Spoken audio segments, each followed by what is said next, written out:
The S&P 500. You hear it constantly in financial news, often alongside the Dow Jones.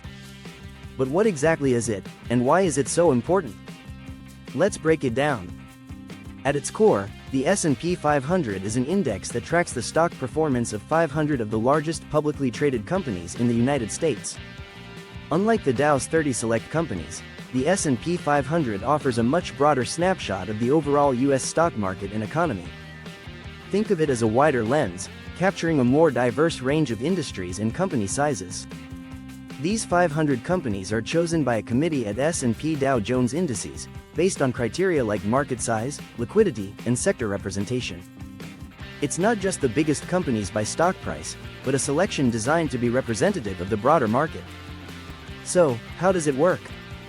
The S&P 500 is a market capitalization weighted index. This means that companies with a larger market value, their stock price multiplied by the number of shares outstanding, have a greater impact on the index's performance.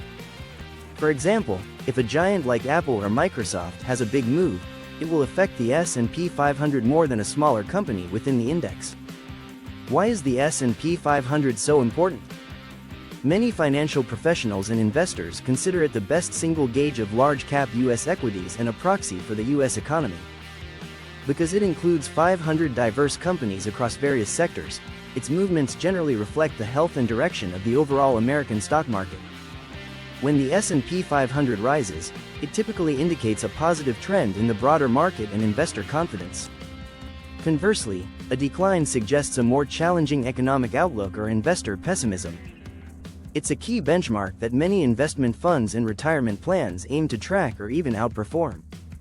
Understanding the S&P 500 gives you a valuable perspective on how the U.S. stock market, and by extension, the economy, is performing.